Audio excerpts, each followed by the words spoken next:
Good morning.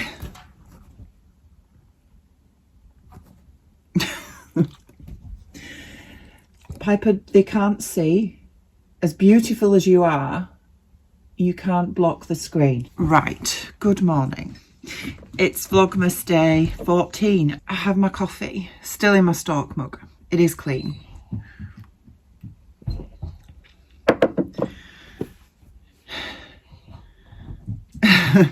Anyway, so with any luck, today you will be having 2 vlogs from me, day 13 and today, which is day 14, because I was in late last night and I just did not have any strength left to start editing at 11 o'clock at night and getting day 13 up. So anyway, that is the last 12-hour shift that I'm doing before Christmas. I'm not working today, which is wonderful. And so I've got the whole day to myself, which is just so nice. A complete change of opinion today from Fabric Godmother's calendar. What an amazing, amazing gift inside day 14 of the calendar today. That gorgeous little tape measure, it's beautiful. I absolutely love it. And I just cannot believe the contrast between each day. It's, yeah. Anyway, enough of that.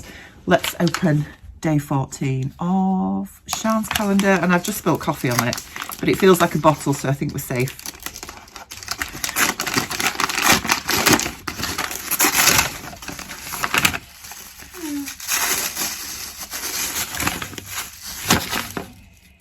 So we have another tipsy white bottle today. This one is wild mint and cucumber vodka liqueur.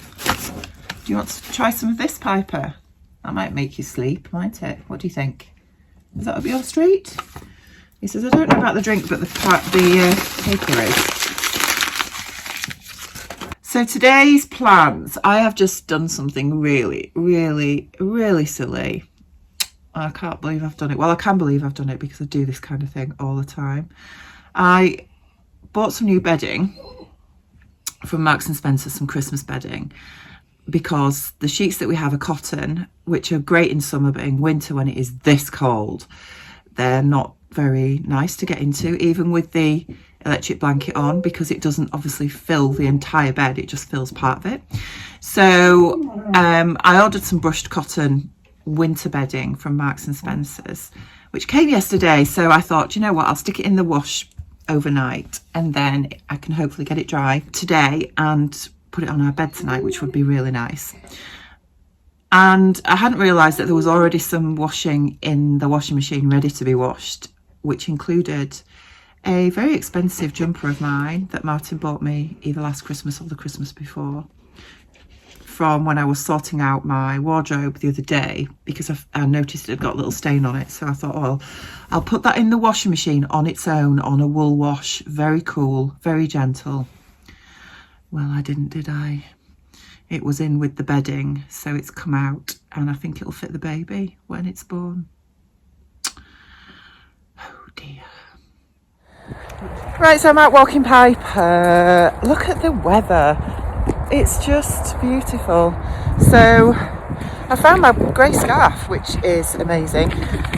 When I get back, I'm doing a bit more sorting actually, and I'm going to sort the jumpers, because I dragged all my jumpers out of my cupboard the other day, even though I've done my room, but I think I mentioned I hadn't done it all, and I couldn't find this big grey scarf, which is, I love it because it's oversized, it's got cashmere in it, so it's super soft, and it's just really cuddly and snuggly. So I dragged all my jumpers out of my cupboard the other day because I needed to find it, and I was convinced it was in there, and basically left them where they landed, on the floor, to because I had to go to bed and then I was at work and then blah blah blah. Anyway, so found the scarf, which is great, and when I get back I'm going to sort through my jumpers and donate a load to charity, probably including the one that's shrunk in the wash this morning.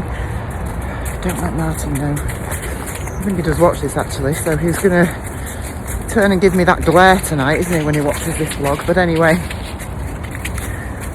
so yeah, that's what I'm going to do when I get back. But first things first, I needed to walk the hound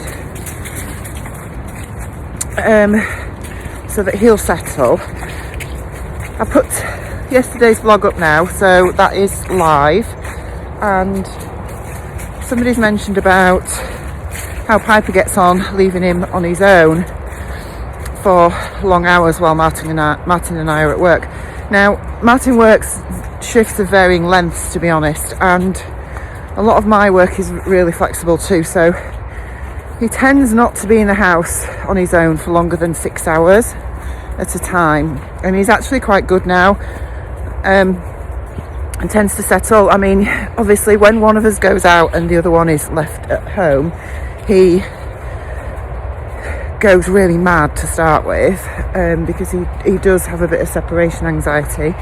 But when both of us leave the house, he completely settles, gets snuggled up in his chair. As long as he's had a walk, he gets snuggled up in his chair. He's got a few toys and a few little treats. He's got like a puzzle treat thing to play with, which mentally challenges him because he has to try and get the treats out, so that keeps him occupied for a little while.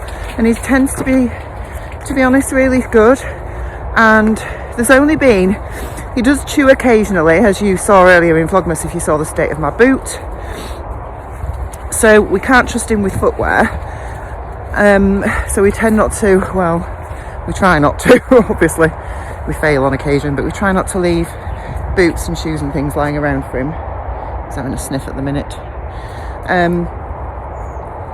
But otherwise he doesn't chew furniture, with TV cabinets when he was a puppy aside. But I mean, overnight he stays downstairs. He doesn't sleep with us because he's too big, and you know there are limits. Yeah. Oh, I think I mentioned here the other day, because somebody was asking when I was on this walk, oh here we go, what this is. It's a life buoy, because behind us there is a lake. I don't know if you can see it just there. So it's not very full at the moment because obviously we had a lot of dry weather over the summer, but yeah, we have a lake there. So there's a buoy, a rescue buoy there, and then there's another one just a little bit further up because it's quite well hidden. And if you didn't know it was there, you wouldn't know it was there, if that makes sense. So there is a chance, obviously, you could just wander and fall in, which we won't be doing, obviously. So I think I'm going to not start any new projects sewing wise at the minute. Having said that, I know I mentioned about this bedding I've got. Oh, Mr. Moon's still out, look. I don't know if you can see him up there. Can you see him? He's just above that big tree. Just sort of there-ish. Well, yes, I don't particularly want to start any new projects. However, my eyes are watching, so I'm going to have mascara all down my face again. Yeah, I need to get the binding on that quilt for Bronte for Christmas. And also, I mentioned about the bedding that I've got, the winter bedding, Christmas bedding, whatever you want to call it. And I'm actually fancying a Christmas cushion on my bed. And I'm just toying with the idea of just thinking, do I just buy one for this, you know? I mean, I've got loads of fabrics I can make one with, but I fancy a nice red one with multicoloured pom-pom trim around it. And I'm pretty sure when I was in Boys the other day with Martin, when I went looking for kilt pins, that they had some of that in there. And then I thought I could just applique ho ho ho on the front. I think I would like plain red. I don't know if I've got plain red, and then use a patterned fabric to do the ho ho ho, a patterned Christmas fabric. That's the sort of idea I've got in my head. There's the other life jacket boy thing there. And in the summer there's like little areas up here where you can sit with a picnic. We've kept meaning to do that and we've never got around to it, but anyway. Yep, so there's the lake. I'm going to take Piper out of the way because he was about to just have a little wander on it, which is not really dangerous because I am not, as much as I love him, there's no way I'd be wandering over the ice to try and save him. So I think I'm thinking I might do that. I don't know. I might, once Martin's car, because he's gone in my car today, so I'll have to go in his. But he's got a 4x4, so you know, this kind of weather is nothing, is it, when you're in a 4x4? So we'll see later on if the sun manages to defrost the car a little bit. I might have a ride over to Boys and just see if they've got any of that pom-pom trim. But we'll have a look at fabrics when I get back anyway, and we shall see what we can do.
What are you doing?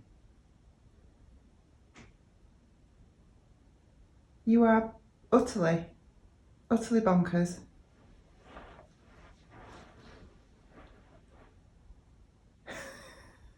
I'm back from the walk, as you can see, and I have come back to this, which is Happy Mail, not of the sewing variety though. So we were chatting about what I'm going to wear under the skirt, the goth skirt, and we talked about leggings, we talked about the snag tights and maybe a pair of shorts over the top or whatever. But then I spotted these in Next because they have, somebody mentioned Spanx, and I need Spanx at the minute, guys. I really do. So that's what's come today. So I spotted these in Next because they're not the usual sort of silicone-y Spanx type versions, because I have some of those already, but I don't have any in black. And then I spotted these lacy ones. Can't believe I'm showing you my underwear, but anyway. So they've got these lacy ones, look. And I thought, you know what? They'll probably work under the skirt, over the tights. I mean, obviously I'm going to wear knickers underneath. I think you're not supposed to with Spanx. On this occasion, I'm going for comfort, modesty and warmth, because Friday night, with the way the temperature is at the minute, it's going to be blinking cold. So I think because these have got like a lace edge to the bottom, I can wear my tights, my snag tights underneath, and I think they'll look okay. So that's the front, that's the front. So hopefully that will hold my belly in and they'll look okay and go quite well with the outfit. We'll see. Right, I'm going to make a coffee and then I'm going to have a root about in my stash to see if I've got some red cotton. I think I've got red poly cotton, but not red cotton. So I think it's going to be a trip to Boys to get some red cotton and a cushion as well. I do have cushions that I could use, but I want one of the, you know, the rectangular ones. I think that's going to look better. I don't have one of those. So yeah, it's going to be a ride out. Right, I'm home. It's blinking cold out there. I managed to get some cushions. So these are the type of cushions that I wanted, just the sort of rectangular bolster type cushions. They were a 2-pack from Argos for £8 because when I went into Boys where they normally have them, they didn't have any at all. I got the red, just the plain red 100% cotton. I've just got a metre of that because I only want to use one of these. And then I got the trim. Look at this! How amazing is that? It's very festive, isn't it? So I got 3 meters because I didn't know how much I'd need. And then I also bought some buttons. So, because I'm just going to do the envelope version, and I thought it would be nice to have a button closure on the envelope bit. So I saw these buttons, which I thought were really lovely, and go with the festive theme. So I'm going to get some lunch and then we'll do a little tutorial. So for this tutorial to make a Christmas cushion for your bed, like mine, you're going to need your cushion pad first. I got these from Argos. They're 30 centimetres by 50 centimetres across. We're just going to do one of these today. If you're going to do some applique like I am, you are going to need your fat quarters that you are going to use for your appliqued letters, and you're going to need your main fabric, which I've just got a metre of 100% cotton in this gorgeous Christmas red, and then we are going to trim it with this beautiful multicoloured pom-pom trim. I'm going to applique my cushion cover with ho ho ho. There's only 2 hoes here, as you can see. But I'm obviously just going to repeat it again. So what I did to get the right sort of height and the right size letters is I just traced out a H and an O on a piece of paper and then cut it out twice. And then I've just basically used my eyesight as a guide. So I'm going to try and do it in a curve letter formation over the finished cushion cover. So it's going to go something like that, and then if I move those to that side there, I'm just gauging it by eye, but I think that's probably going to look about right for this cushion. So putting those to one side for now, we need to create our cushion cover. Now I'm going to do an envelope backed cushion cover, and the dimensions you're going to need 3 pieces of your fabric that fit the dimensions of your cushion, plus a little bit of an allowance for your seam allowance. Now I like a tight fitting cushion pad in my cushion cover, so I'm not going to add on any extra ease so that it's quite loose, because I think to get the best out of the design on the front, especially because this is going to be appliqued, it needs to be really tightly fitted into the cushion cover. So I'm just adding on the seam allowance rather than ease. So your first piece you are going to cut out 31.5 by 51.5. To make the 2 envelope back pieces, you are going to need to create 2 pieces which are 10 centimetres less than the full length of your cushion pad and the same height, with 1.5 centimetres seam allowance on. So my 2 back pieces that will form the envelope closure are going to be 31.5 by 41.5, and then they will overlap nicely at the back, and I'll be able to put some button holes and buttons in as well. So we'll get those measurements transferred to our fabric and get it cut out. The other thing you need to think about with respect to your fabric is if you are using a fabric that's 100% natural material like cotton, then ideally it should be pre-washed before you cut it out and sew it up, because if you are going to be planning to wash this further down the line, then cotton does shrink. I haven't pre-washed this, but what I'm going to do instead is I am going to just steam press it with my iron, which will hopefully allow for some shrinkage, and with everything crossed, it's going to be okay.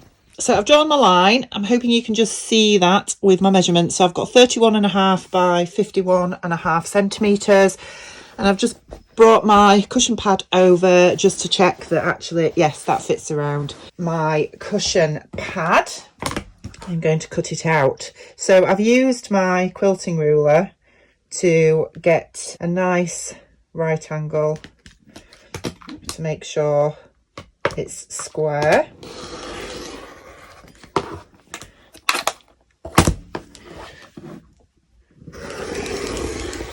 Okay, so that's my first piece cut, and then we'll do the 2 back pieces.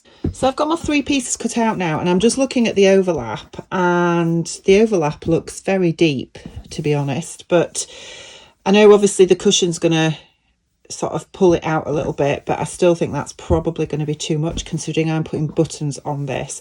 So I think I am probably going to take this back by about that much, which will mean the overlap then is going to be probably a good couple of inches, and I think I might just take probably just a touch more. I'm just thinking I want to make sure these are going to fasten and it's not going to be sort of under strain, if that makes sense, with the cushion pad underneath. I think, you know, if you were just doing a plain envelope back, you don't need to worry about this at all. You can just leave it as it is, but because I'm putting buttons and buttonholes in, I want to make sure the overlap isn't too much so that things are lining up in the right place. I think that's probably going to be better. So that measurement, based on a 50 centimetre cushion pad length, these 2 back pieces work out at 32 centimetres. So essentially I've taken off almost 20 centimetres, well 18 centimetres off the length of the cushion to create the 2 back pieces. So we'll get these cut at 32 centimetres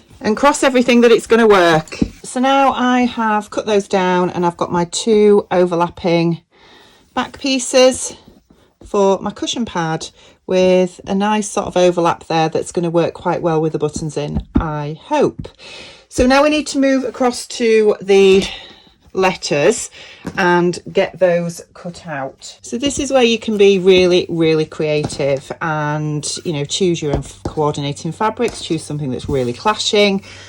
Yeah, whatever you want to use really. So I've picked these 2 fabrics because I think they go with the red quite well. And what I'm going to do is I'm going to have 3 H's in one fabric and 3 O's in another. So for this, it's just a case of cutting them out. Now, obviously, I can probably batch cut these because the H and the O are symmetrical letters. What I mean by that is that I can fold my fabric in half so it's wrong or right sides together, put my H on and then pin it and cut round it, and I'll still be able to use it the other side. The mirrored image is going to look correct, if that makes sense. But if you're using letters that aren't symmetrical, so, you know, things like a J for joy or something, then obviously you would have to cut them out singularly on the right side of the fabric, which is a bit more time consuming, but hey ho, it's all part of the fun. So let's get these pinned in place and we shall cut them out. Right, so once your letters are all cut out, what I am just going to do now is just position them to see how it's sort of going to look. And what I should have done before I cut these out actually was probably apply some stabilizer to them first and then cut them out. As it is, I've made this job 10 times harder for myself by doing it before I've put the stabilizer on. Yeah, I think that height's going to look quite good. There we go. I think that's going to look okay, isn't it? So I am going to just put some interfacing on the back of these now and cut those out so that they're just a little bit firmer. And also because this particular fat quarter is quite see-through, so the red is just showing through a little bit. It doesn't show up so much on the image through my camera, but in real life it does. So I think putting some white interfacing on the back of these as well is just going to make those letters pop a little bit more. So we'll get that done and then we'll move on to the next step. So letters are done. I have interfaced them on the back so they're now a bit more stable, and I've just given the front piece another good press and steam. What I need to do now is find the centre of this, which I'm just going to crease it to find the centre like so, and then I can use that as my starting point to start placing on the hose. So I think what I actually want is I don't want these to be dead central. I think I actually want them to be in the sort of starting in the upper half, something like that. And I think what I need to make sure is that the distance between the sort of H and the top and the O and the top there, I mean, we're coming up there to about 4.5. This is going to be the hardest bit, I think. Yeah, you see that's too low. So that wants to be about there. Sometimes though I think it's better doing it by eye. And then that comes in by 1.5 inches, and this side 1.5 inches is about there. Now I've never appliqued before, but the other thing I'm thinking about is that the spacing between the letters, because obviously I'm going to be stitching around the edges of the letters, around the perimeter of each letter, so I need to make sure that there's a gap between the letters as well as the words, if that makes sense. How does that look? Do we think that's going to be okay? So what I'm going to do is I'm going to use my little prim glue stick that I got, and I am going to firstly just anchor these in place with this, but I will pin them as well. This is really just to give me a little bit of a helping hand so that they don't shift about as much when I'm stitching. I'm pretty sure that you can get proper double-sided stabilizer that you can just iron these in place, but I don't have that in my stash, and I'm not buying any just for this little project. Fairly happy with that. What I'm going to do now is I'm just going to put some pins in as well so that it is fully anchored down, and then we can start the fun bit, which will be appliquing these letters in place. Right, so we're up to the fun bit, but what I'm going to do first is I'm just going to have a little play, because I haven't actually done any applique before. Well, I have done applique before, but it's quite a while ago, and this is where it's a really nice opportunity for you to have a play with all those stitches on your sewing machines that you never use. So I have just got the metallic thread that I think was in the Beyond the Pink Door calendar. I'm sure it was.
There we go, applique has been done. I've just given it a press. Might give it another press in a second, just, you know, to try and steam press out some of the little puckers that are in there, but I'm really happy with that. I think it looks not bad for a first attempt at applique.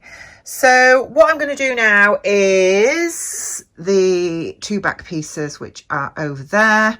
We need to hem them and also put the buttonholes in on one side. Right then, buttonholes are done. Look, I have metallic buttonholes. How cute are those? Right, I am going to open these now before I stitch everything together, because the next step now is to put the whole of the cushion cover together with the gorgeous pom-pom binding. I have no idea how I've done that one. I have no idea how this is going to work, or whether it's just going to be an absolute disaster, but anyhow, this looks a little bit short, does this one? I think, yeah, that one's gone wrong. There's always one that goes wrong, isn't there? Or is it just me?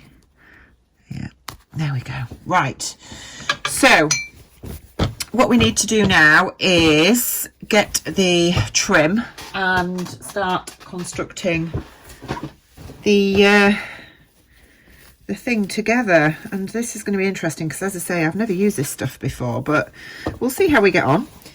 It's not going to be the end of the world, is it? Let's face it. Right, so I'm going to put you there and then I'll probably just zoom in, but I'm hoping you will be able to see me. The main panel right sides up, and I need to find an end somewhere. Okay, so I think I'm going to start at the bottom and not in a corner. Let's just pin this a little bit. I think I'm better off with my big pins actually through this rather than these little ones.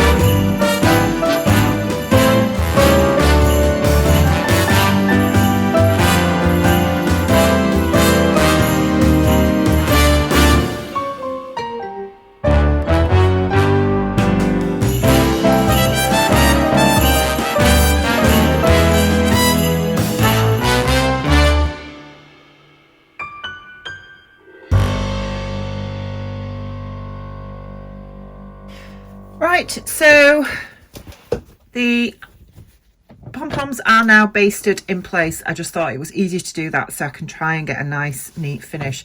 So now we need to put the backs on with the buttonholes as the first layer, and then the buttons will be on the underlayer. So when it's the right way round, they will fasten like so. Right, let's get this all pinned together. You might be a bit wonky, but I've just got you balanced, so sorry about that. We're done! Look! How awesome is that? I am super happy with it, and I've got my gorgeous little buttons on the back. Ooh, and a bit of fluff just to add into the mix there. Yeah, my gorgeous little buttons.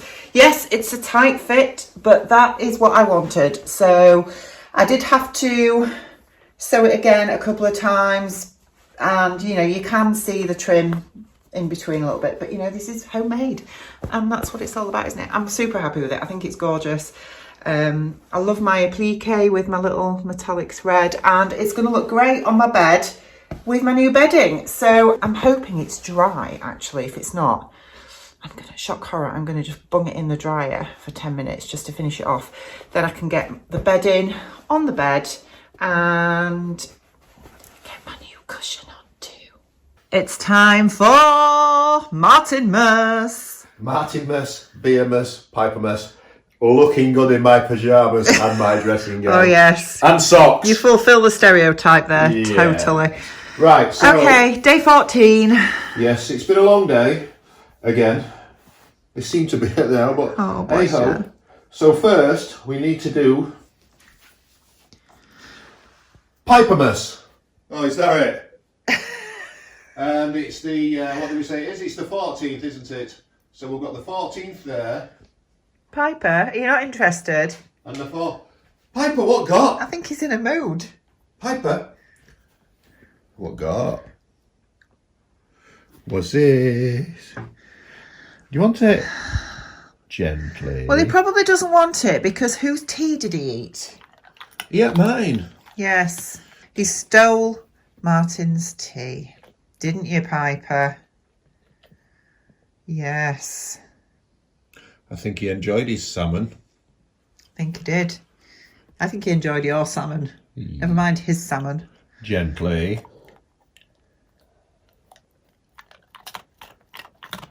Very good, Piper. Some enthusiasm there tonight, wasn't there? Day 14 of Beermas. Day 14 of Beermas, and we're here. And we're going in. So far, I haven't had any dark beers, which is slightly disappointing. Because brew dogs tend to not do They those. do dark yeah, beers. but the majority of them are the light ones, aren't they? What have we got tonight? 'Tis a golden can. 'Tis 5 a.m. Saint. Don't know what this one is. It's an American red ale. Ooh. In fact, it's so ooh, I'm going to get my... You're going to get a glass? I'm not only going to get a glass, I'm going to get... Your brew dog glass. The glass. Very good. So we will now see if it is... Red. Indeed. It won't be red, will it? It'll probably have a little bit of a tinge to it. Ooh. Ooh. Looks like iron brew. Are we going to do Rachelmas tonight?